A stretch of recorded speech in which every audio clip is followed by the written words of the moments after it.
Salut les moldus! Tu es qui?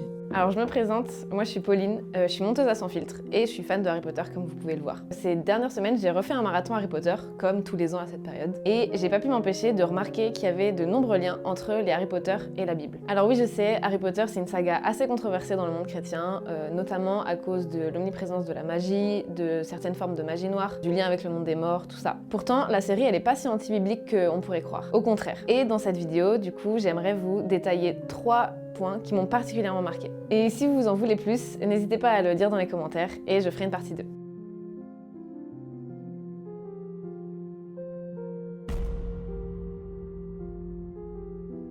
Tout au long de la saga, l'accent est mis sur le fameux choix entre la lumière et les ténèbres, cette fameuse tension entre la lumière et les ténèbres. Alors bien sûr, ce contraste, il est souvent présent dans toutes les fictions et les films fantastiques en général. Il y a les méchants, les gentils, mais je trouve qu'elle est particulièrement appuyée et détaillée dans l'univers d'Harry Potter. Je m'explique. Tout d'abord, on voit que les ténèbres et la lumière, ils sont pas si éloignés que ça. C'est pas deux forces qui s'opposent complètement, même si elles s'opposent quand même dans un certain sens. Mais bien souvent, en fait, elles sont pas si éloignées que ça. Des personnages comme Rogue, par exemple, jouent sur le fil tout le long de l'histoire et ont un peu un pied dans la lumière et un pied dans les ténèbres. Et on voit également qu'il n'y a rien de tout tracé dès le début et que notre tendance à la lumière ou aux ténèbres, elle va dépendre de nos choix. Des choix qui sont pas faciles bien sûr et qui coûtent, mais qui restent des choix. On voit ça notamment avec Harry qui fait le choix au tout début de la saga de ne pas serrer la main de Draco lorsqu'il lui propose ses conseils pour se faire des amis, ou encore de ne pas être mis à Serpentard par le Choixpeau. On voit aussi cette dualité dans le personnage de Draco, qui lui au contraire est drivé par la peur et qui fera beaucoup de mauvais choix, qui le mènent à choisir les ténèbres tout au long du film. Il pense qu'il n'a pas le choix, alors il s'aligne avec ce que ses proches sont, c'est-à-dire les ténèbres. Pourtant, on voit qu'au fond de lui, il y a ce vrai combat et que c'est pas forcément ce qu'il voudrait. Mais comme dit plus tôt, choisir le côté des gentils, ça coûte et c'est pas la facilité. Donc malheureusement, il va finir par choisir la facilité. Et on voit également cette dualité qui est exprimée très clairement lorsque Sirius, dans le 5e volet, dit à Harry qu'il y a toujours un peu de lumière et un peu de ténèbres en nous, mais que la différence, c'est le choix qu'on décide de faire par rapport à cette lumière et ces ténèbres en nous. Tout ça, c'est un parallèle fascinant avec nous en tant qu'êtres humains. Comme le dit Sirius, on a cette dualité en nous de la lumière et des ténèbres. On a ce péché en nous qui correspond aux ténèbres. Et ce qui va changer dans notre vie, c'est si on décide de laisser ce péché nous driver, nous contrôler, si on s'abandonne à ce péché, ou si justement on se libère de ce péché en s'abandonnant à Jésus. Jésus qui est la lumière du monde. Jésus leur parla de nouveau et dit « Je suis la lumière du monde. Celui qui me suit ne marchera pas dans les ténèbres, mais il aura la lumière de la vie. » Le monde dans lequel on vit est un mélange de ténèbres et de lumière. Il est rempli de péchés et il est aussi bénéficiaire de la grâce commune, la grâce de Dieu. La question est, quel choix faisons-nous par rapport à ça? De quel côté est-ce qu'on veut être?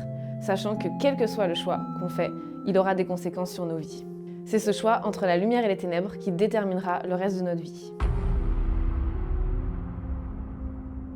On voit à beaucoup d'occasions que l'amour est la forme de magie la plus puissante qui soit dans l'univers Harry Potter. Dès le début, dans le 1er volet, on comprend à la fin que si Harry a pu résister au Avada Kedavra de Voldemort, c'est pas parce qu'il est né avec une puissance énorme ou parce qu'il avait quelque chose de spécial en lui, mais c'était par amour. L'amour de sa mère qui s'est sacrifiée pour le sauver, qui s'est interposée entre Harry et Voldemort et qui y a laissé sa vie. Et l'amour immense qu'elle a manifesté au travers de ce sacrifice, c'est ça qui a servi de bouclier et qui a sauvé Harry d'une mort certaine. On voit d'ailleurs que ce bouclier d'amour, il suit Harry jusqu'à ses 11 ans, puisque à la fin du 1er volet, il le protégera de nouveau lorsque Voldemort voudra l'attaquer pour récupérer la pierre philosophale. C'est grâce à l'amour de sa mère que Voldemort n'a pas pu toucher Harry sans se décomposer. L'amour est bien plus fort et bien plus puissant que n'importe quel sort. Il est bien plus puissant que le plus puissant des sorciers et la plus puissante des magies noires.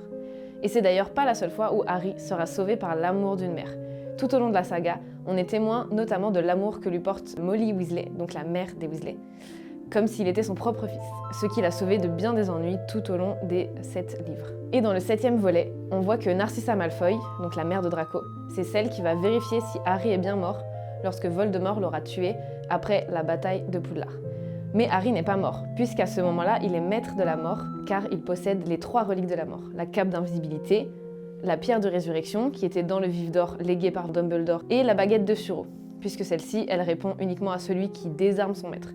son maître étant Dumbledore qui a été désarmé par Draco, et Draco désarmé par Harry. Donc lorsque Narcissa voit que Harry respire, elle lui demande simplement, très discrètement, si Malfoy, son fils, est vivant.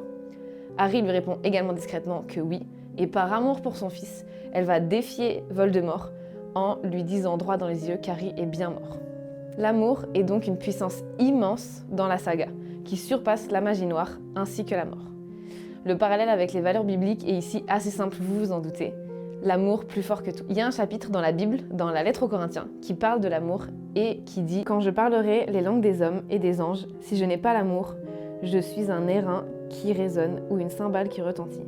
Et quand j'aurai le don de prophétie, la science de tous les mystères et toute la connaissance, quand j'aurai même toute la foi jusqu'à transporter des montagnes, si je n'ai pas l'amour, je ne suis rien. Et quand je distribuerai tous mes biens pour la nourriture des pauvres, quand je livrerai même mon corps pour être brûlé, si je n'ai pas l'amour, cela ne me sert à rien. Maintenant donc, ces trois choses demeurent, la foi, l'espérance et l'amour. Mais la plus grande de ces choses, c'est l'amour. Peu importe les dons que nous avons, les capacités, peu importe ce qu'on accomplit dans la vie, si on n'a pas l'amour, on n'a rien. Si on n'a pas l'amour, tout ce que nous le faisons en vain. L'amour, c'est ce qui a amené Dieu à donner son Fils unique pour payer le prix de nos péchés à notre place. Il y a un verset dans l'évangile de Jean qui dit « Car Dieu a tant aimé le monde qu'il a donné son Fils unique, afin que quiconque croit en lui, qu'il ne périsse pas, mais qu'il ait la vie éternelle. » L'amour, c'est ce qui a poussé Dieu à nous aimer alors que nous le méprisions. C'est ce qui a poussé Dieu à s'approcher de nous alors que nous sommes pécheurs et que lui est pur. Dieu nous a tant aimés qu'il nous a laissé le choix de ne pas le suivre, de ne pas l'aimer, de ne pas le servir. Parce qu'il voulait qu'on le fasse de notre plein gré. L'amour, c'est Dieu. Celui qui n'aime pas n'a pas connu Dieu, car Dieu est amour.